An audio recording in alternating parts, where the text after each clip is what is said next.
Alright, Assalamualaikum warahmatullahi wabarakatuh. Hello everybody, my name is Muhammad Adnan Zahid, and today I'm gonna take you around what one country that I want to talk about, which is Egypt. Now, before we step into what's inside Egypt, or what Egypt government system, or what is Egypt manufacturing system. Before we go into that, we should know where is Egypt should be located. So Egypt is located in the north part of the African nation, which is it is beside Libya and above of Sudan, in the globe of the world. So after we know where is Egypt located, next we're gonna know what is Egypt capital city. So Egypt capital city is, of course, is Cairo. Cairo is like a great city that where many people live there and make their living there, and of course many people from other religion and many people from other belief and non-believers live there. But I'm gonna highlight about the Muslim part. So in Egypt, of course, there is a mosque. There is very notorious in the all around Egypt. So one of the mosques that I want to talk about is the Al-Azhar Mosque. Well, the Al-Azhar Mosque is one of the mosques that is very famous and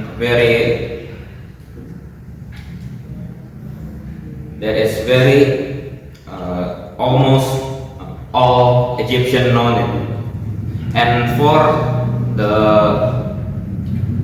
Muslim people, they are very I'm sorry, I forgot. So let's go next. Beside the very famous mosque in Cairo or in Egypt, of course, Egypt is not only a nation who is great at infrastructure or else, but it also has given birth a great figure or a great person in their profession. Just like, for example, si Muhammad Salah. So Muhammad Salah is one of the most famous football player that is played for Liverpool. And so as you know, Mohamed Salah is born in Egypt, of course.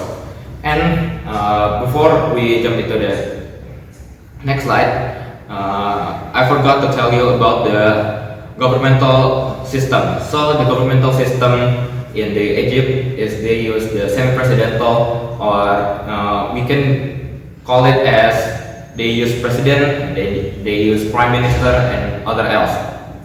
So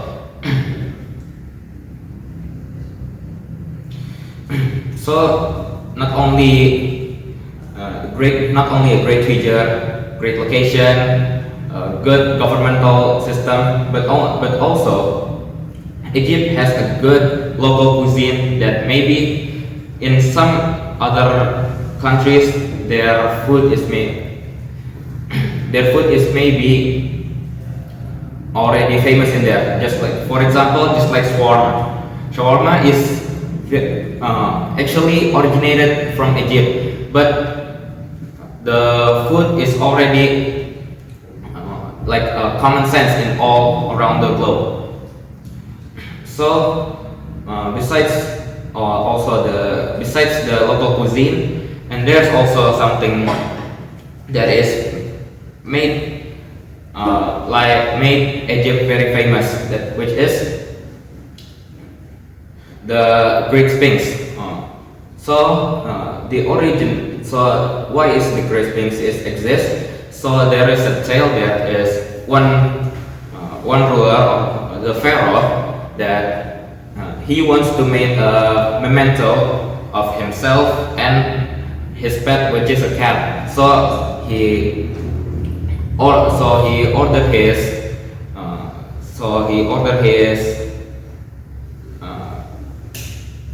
what do you call his followers to build something that had a represent of him and his pet, the cat. So the architect decided to make a statue with a head of the pharaoh and the body of the cat. So there is, of course, for in the present day, there is something very suspicious about the Sphinx. That is, he missed his nose. Why did the Sphinx miss his nose? Maybe because it eroded from the age, or maybe it's broken and fell down, or maybe something else maybe something else is doing it, so it lost his nose. So besides the Great Sphinx, of course there is one site that is also located in Egypt, and it is very common, and one of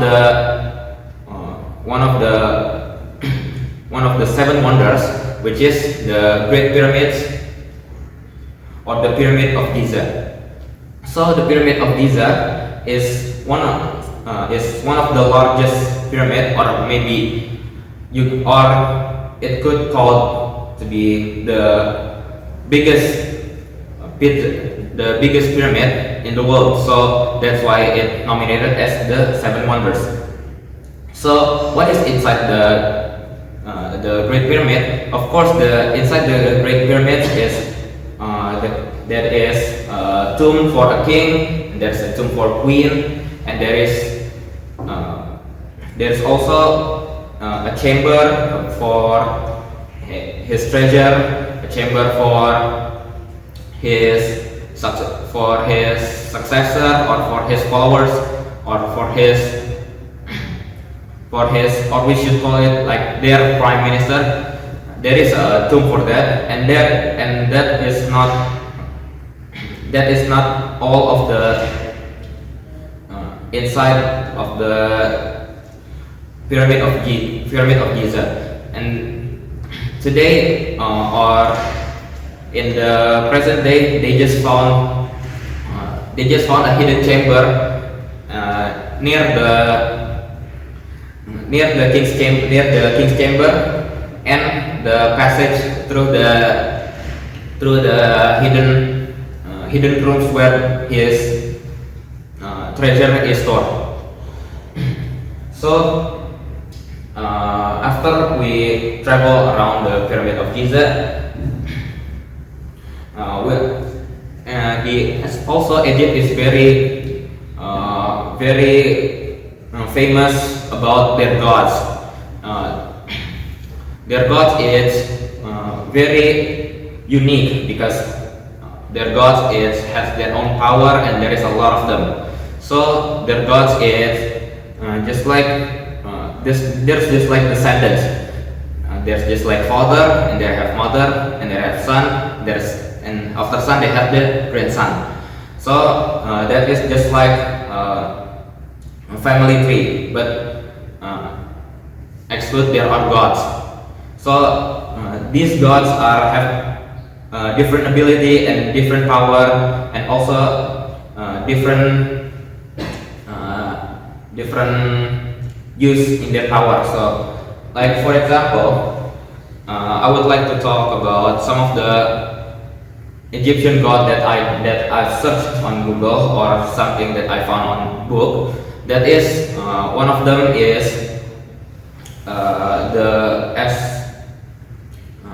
as I know, the first the Pharaoh, that is who is the creator of God. After the creator of God, he descend a god named Osiris. Osiris is a god of afterlife, and a god of agriculture. He is like the god of all about death thingy or something. And there is like Set. Set is the god of destruction. So he is in the command. He is in the command who could destroy thing or could destroy a civilization. It depends on him.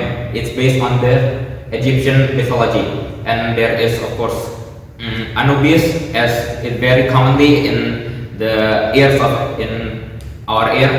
Anubis is the god of judgment, which is he is who judge people's soul, and if their heart is pure and the scale is balanced between their heart and the feather of balance, they will be sent to the field of reeds, where that is their final destination. So besides talking about Egyptian gods, so that it's something that is one thing that made me interested about Egypt, which is from Marvel Cinematic Universe. They made a series about Moon Knight, which is talking about Egyptian gods and their avatars. That means their avatars, meaning it's their vessels through there and the human world, to the mortal world. It's their vessels. So in this series, that is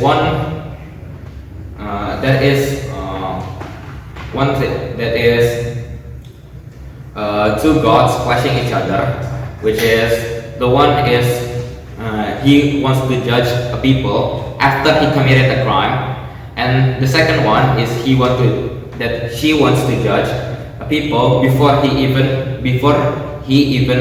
could committing a crime. So it's like a pre-evil judgment. So they are clashing each other because decided who's gonna decide the humanity. So after that, that is out of the context already. So set aside from the TV series or movie that could be located in Egypt, that is background from Egypt. Set aside from that, I'm gonna talk about its manufacturing or their production in Egypt. So Egypt is also one of the most famous clothing production in the world. So their manufacturing is very well known because of the good qualities, their good service, and many other. So manufacturing in Egypt is not that as people think it would be so bad. So I think that's all about Egypt, and thank you for all of your attention, and thank you for all your patience to listening to this. I think that's all. Assalamualaikum warahmatullahi wabarakatuh.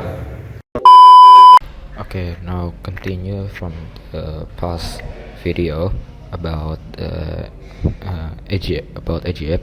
Now after I talked about a lot talk a lot about uh, governmental system, their manufacturing, their gods, their cuisine, their figures. Maybe now I'm gonna talk about their history. Maybe I'm just gonna talk about the before century timeline because I don't read a lot about their history. So I'm just gonna get into it. So the first one is at the 7000 BC, the Nile River or the Nile Valley has been acquired as a settlement for boat or trade transaction or some sort of like that.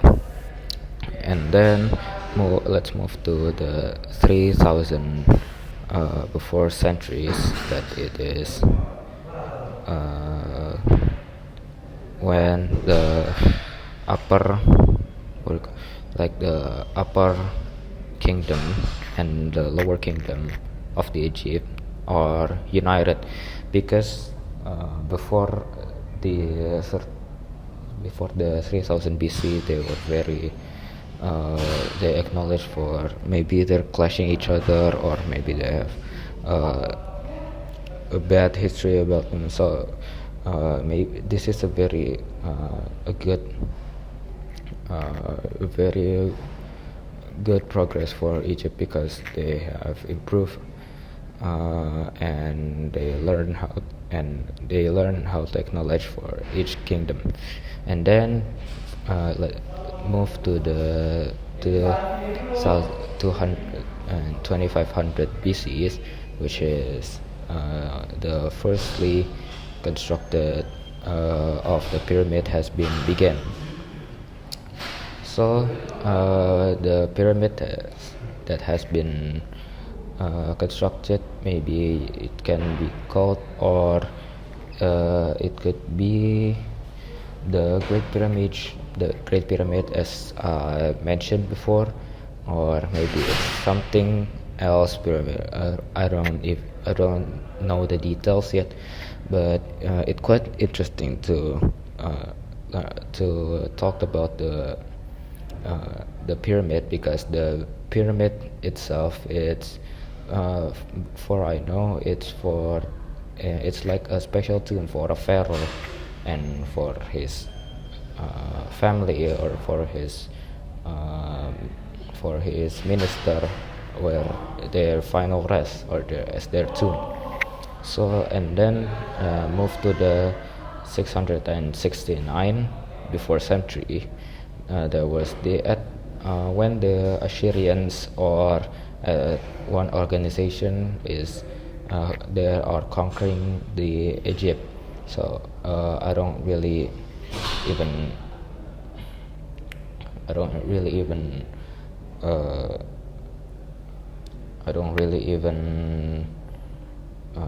know much about Assyrians or some sort of like what kind of day, but as I know that they are conquered Egypt at 669.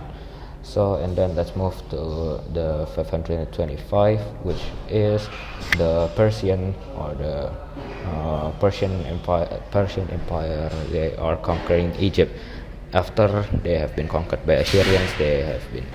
They are conquered by the Persian, and then after they've been conquered by the Persian at the 332 before centuries, before 332 or 31 or 32, yes, 32 BC. One of the famous figure in the history, in the world history, I think, that is the Alexander the Great is conquering Egypt. Well, For a short notice, Alexander the Great is like the most common in our ear, maybe, or maybe if you don't really familiar with Alexander the Great, is a Roman figure when he could conquered a lot of empires in at the young age, and a very good figure and a strong person and some sort of like that. And after that, of course, as the Alexander the Great is a Roman, of course. At the 31 BC,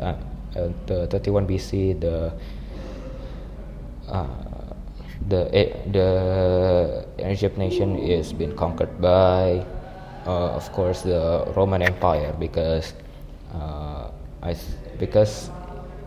that's I think that's the logic. And well, yeah, I think that's all about my video about Egypt. Thank you for your attention. Assalamualaikum warahmatullahi wabarakatuh.